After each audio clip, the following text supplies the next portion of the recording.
నంద్యాల జిల్లా వ్యాప్తంగా సావిత్రిబాయి పూలే జయంతి వేడుకలు ఘనంగా శనివారం నిర్వహించారు. నంద్యాల పట్టణంలోని రామకృష్ణ డిగ్రీ కళాశాలలో మహాత్మా జ్యోతిరావు పూలే సతీమణి, భారతదేశ తొలి మహిళా ఉపాధ్యాయురాలు సావిత్రిబాయి పూలే జయంతి వేడుకలను ఘనంగా నిర్వహించారు. ఈ కార్యక్రమానికి ముఖ్య అతిథిగా కళాశాల చైర్మన్ డాక్టర్ జి రామకృష్ణారెడ్డి పాల్గొన్నారు. ఇంకా మన భారతదేశంలో ఇంకా చదువుకునేటువంటి వాళ్ళ సంఖ్య ఇంకా పెరగాల్సినటువంటి అవసరం ఉంది. మనం చదువుకుంటున్నాం. మహిళల విద్య కోసం తన జీవితాన్ని అంకితం చేసిన సావిత్రిబాయి పూలే సేవలు చిరస్మరణీయమని పేర్కొన్నారు. మహిళా విద్య, సమానత్వం, సామాజిక న్యాయం కోసం ఆమె చేసిన పోరాటం నేటి యువతకు ఆదర్శమని, సావిత్రిబాయి పూలే కష్టాలు, అవమానాలు ఎదుర్కొన్నప్పటికీ విద్య ద్వారా సమాజాన్ని మార్చగలమనే విశ్వాసంతో ముందుకు సాగారని తెలిపారు. ఆమె ఆలోచనలు నేటికి ప్రశంసనీయమని అన్నారు. మహిళలకు చదువు అనేది ఒక హక్కుగా భావించి ఆ హక్కును సాధించేందుకు సావిత్రిబాయి పూలే చేసిన కృషి అపూర్వమని అన్నారు. ప్రతి విద్యార్థి ఆమె ఆశయాలను జీవితంలో అమలు చేయాలని సూచించారు. ఈ కార్యక్రమంలో విద్యార్థులు కూడా పాల్గొని సావిత్రిబాయి పూలే జీవితం, సేవలపై ప్రసంగాలు చేశారు. కార్యక్రమంలో పలువురు అధ్యాపకులు, విద్యార్థులు పాల్గొన్నారు.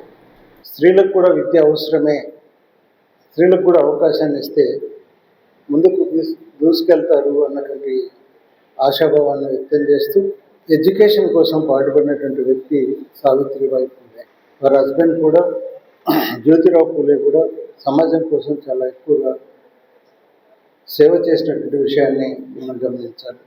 ఇద్దరు కూడా, భార్యాభర్తలు ఇద్దరు కూడా సమాజ శ్రేయస్సు కోసం, దేశ శ్రేయస్సు కోసం బాగా కష్టపడడం జరిగింది.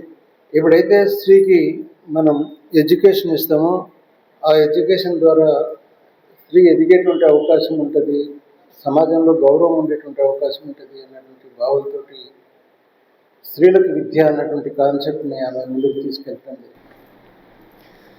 అదేవిధంగా నంద్యాల పట్టణంలో సావిత్రిబాయి పూలే 195వ జయంతి వేడుకలు ఘనంగా నిర్వహించారు. నంద్యాలలోని ప్రభుత్వ డిగ్రీ కళాశాలలో సావిత్రిబాయి పూలే 195వ జయంతిని డెమోక్రటిక్ విద్యార్థి యువజన సంఘాల రాష్ట్ర అధ్యక్షుడు శివకృష్ణ యాదవ్ ఆధ్వర్యంలో ఘనంగా నిర్వహించారు. ఒక మగాడు చదువుకుంటే కేవలం ఒక కుటుంబం మాత్రమే చదువుకున్నట్లు, అదే ఒక ఆడది చదువుకుంటే సమాజం అంతా చదువుకున్నట్లుగా ఉంటుంది అనేది ఈ నినాదంగా మనము చెప్పుకోవచ్చు. మరి సామాజిక సమస్యల గురించి ఎన్నో విధాలుగా కృషి చేయడంతో పాటు ఎన్నో రచనలు కూడా ఆమె చేశారు. కావ్యాంజలి, కావ్య పూలే అనేటువంటి ఎన్నో రచనలు కూడా చేయడం జరిగింది.